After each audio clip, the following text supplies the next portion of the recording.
Good morning.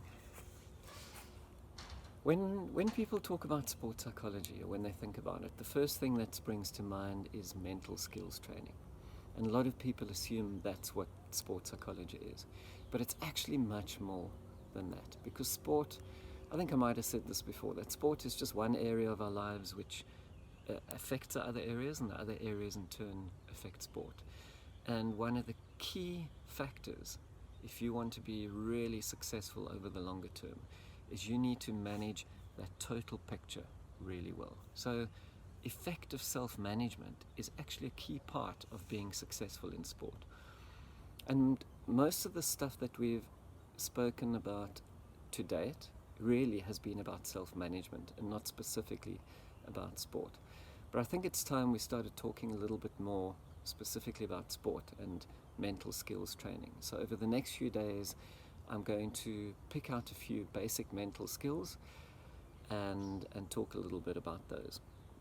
Now, these are things which I honestly believe that any serious sportsman or sportswoman should have these things. And when I say have them, I don't mean just have heard about them or even understand them intellectually.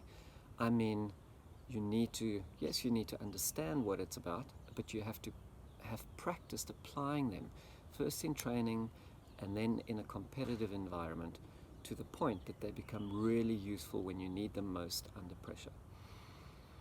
When I was at the Olympics as psychologist to the South African team, the most common thing that I ended up dealing with was basic mental skills training. And that should never happen, not at that level. At that level, it should really be about managing crises and unexpected circumstances. The basic mental skills training should be happening at high school. So between the ages of from about 13 to 18, that's when any serious athlete should learn about and practice these basic mental tools, which then help them for the rest of their careers. The crux of mental skills training is, to my mind, mental toughness. And what is mental toughness? If you ask a lot of athletes, they'll talk about when you get knocked over, you get up again. And yes, that's part of it, but that's not all. It's much more than that. I think of it as the ability to maintain a stable internal state regardless of external circumstances. So it doesn't matter what the venue is, doesn't matter who's watching or how many people are watching, doesn't matter whether you're winning or losing, doesn't matter who the opponent is, what the conditions are, doesn't matter what happened in the past. At this moment, my state, where my focus is, the state of my body and what I'm doing, is in its ideal, regardless of those external circumstances. And however the external circumstances change, be that as it may, my internal state stays the same. Now, that is a skill which, like all physical skills, responds to practice.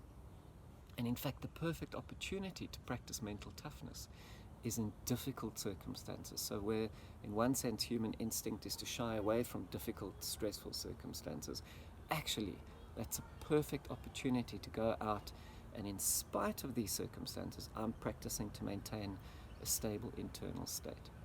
Developing your ability to do that is the key to consistent performance, so that rather than performing like this, your performances are much more consistent.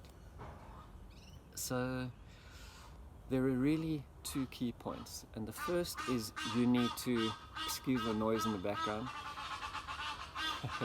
they're having a bit of a chuckle at this. First is you need to know your ideal performance state, and then secondly, you need to develop the tools to get yourself there. So just quickly, in terms of that first point, knowing your ideal internal state, I want to show you a quick graph which you usually find on page 1 of most sports psychology textbooks. On the one hand, your performance, and on the other axis, how psyched up you are. The more psyched up you become, the better your performance, up to a point. Beyond that point, if you get even more psyched up, your performance drops off. So these are the people who are too nervous, or they're too aggro and get sent off in the first 5 minutes, etc. Out of control emotionally. These people are almost too calm. But it's between these 2 points. That's where the term the zone comes from. That's the level of being psyched up, your internal state at which you perform to your absolute best. So the first step, as I say, is know where that state is for you. Some people need to be more psyched up, some people need to be more calm. It also varies depending on your sport. Once you know what state you need to get yourself into, then, as I say, the second step is to develop the skills to get yourself there, either to psych yourself up or to calm yourself down. Over the next few days, we'll talk about a few of the basic such tools. I'll see you tomorrow.